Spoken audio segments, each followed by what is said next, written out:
বিশ্বের অন্যতম বৃহৎ অর্থনৈতিক দেশ ভারত, আর অপরদিকে বিশ্বের সবচেয়ে শক্তিশালী অর্থনীতি যুক্তরাষ্ট্র। দুই দেশের মধ্যে দীর্ঘদিন ধরে চলে আসছে বাণিজ্যিক সম্পর্কে নতুন উত্তেজনা সৃষ্টি হয়েছে।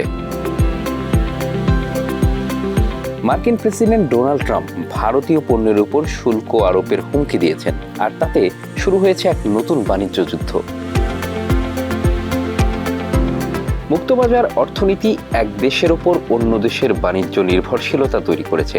এতে আবার হুমকির মুখে পড়েছেন নিজস্ব উদ্যোক্তারা। নিজস্ব সেসব উদ্যোক্তাদের রক্ষা করতে এক দেশ অন্য দেশের উপর চড়া শুল্ক আরোপ করছে। যুক্তরাষ্ট্র ও ভারতের ক্ষেত্রে তাই ঘটেছে। ভারত ও যুক্তরাষ্ট্রের মধ্যে দ্বিপক্ষীয় বাণিজ্যের ইতিহাস বহু পুরনো, তবে বর্তমান উভয় দেশের মধ্যে বাড়ছে বাণিজ্যিক টানাপোড়েন। সম্প্রতি মার্কিন প্রেসিডেন্ট ডোনাল্ড ট্রাম্প ঘোষণা দিয়েছেন, ভারত সহ কিছু দেশ যুক্তরাষ্ট্রের পণ্যের উপর উচ্চ হারে শুল্ক আরোপ করে। আন্তর্জাতিক বাণিজ্যের ক্ষেত্রে এটি যৌক্তিক নয়। শুধু হুঁশিয়ারি দিয়ে বসে থাকার মতো লোক ডোনাল্ড ট্রাম্প নয়। তাই তো ভারত সহ কয়েকটি দেশের সঙ্গে বাণিজ্য 2 এপ্রিল থেকে পারস্পরিক শুল্ক নীতি কার্যকরের ঘোষণা দিয়েছেন তিনি। বলেছেন, যুক্তরাষ্ট্রের পণ্য যে পরিমাণ শুল্ক আরোপ করা হয়, সমপরিমাণ শুল্ক বসাবে যুক্তরাষ্ট্র। দীর্ঘদিন ধরেই ভারতের শুল্ক নীতির সমালোচনা করে আসছেন ডোনাল্ড ট্রাম্প। ভারতকে ট্যারিফ কিং বলেও উল্লেখ করেন তিনি। তার অভিযোগ, কিছু মার্কিন পণ্যের উপর 100% পর্যন্ত শুল্ক বসিয়েছে ভারত, যা যুক্তরাষ্ট্রের জন্য গ্রহণযোগ্য নয়। দীর্ঘদিন ধরে অভ্যন্তরীণ বাজারকে রক্ষা করার জন্য উচ্চ শুল্ক নীতি অনুসরণ করে আসছে দিল্লি। ফলে বিদেশি পণ্যের দাম বেড়ে যায়, যা স্থানীয় উৎপাদকদের জন্য সুবিধাজনক। কিন্তু যুক্তরাষ্ট্র মনে করে এতে মার্কিন পণ্য ভারতের বাজারে প্রতিযোগিতায় টিকে থাকতে পারছে না। ট্রাম্পের হুঁশিয়ারির পর তাকে সন্তুষ্ট করার লক্ষ্যে মোটর বাইক, হুইস্কি সহ যুক্তরাষ্ট্র থেকে বেশ কিছু পণ্য আমদানিতে শুল্ক কমিয়েছে ভারত।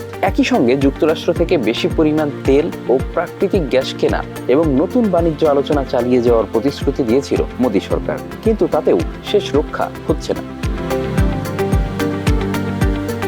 ট্রাম্পের সিদ্ধান্ত পরিবর্তনের শেষ চেষ্টা হিসেবে যুক্তরাষ্ট্র সফর করেছেন ভারতের বাণিজ্য মন্ত্রী। তাদের মূল উদ্দেশ্য ছিল ট্রাম্প প্রশাসনকে বোঝানো যাতে ভারতকে এ শুল্ক নীতির আওতার বাইরে রাখা হয়।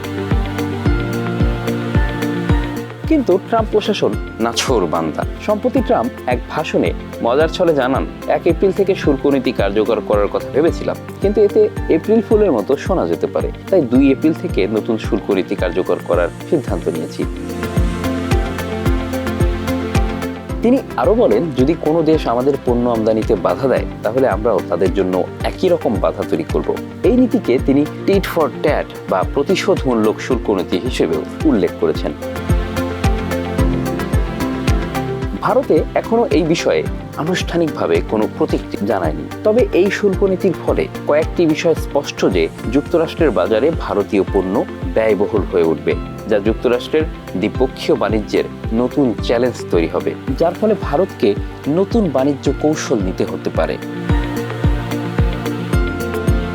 বিশ্লেষকদের মতে এই অবস্থার ফলে নিজেদের টিকিয়ে রাখতে ভারতকে যুক্তরাষ্ট্রের সাথে নতুন চুক্তি করতে হবে, নতুবা নিজের বাজার রক্ষা করতে বিকল্প পথ খুঁজতে হবে। Bangla affairs news desk.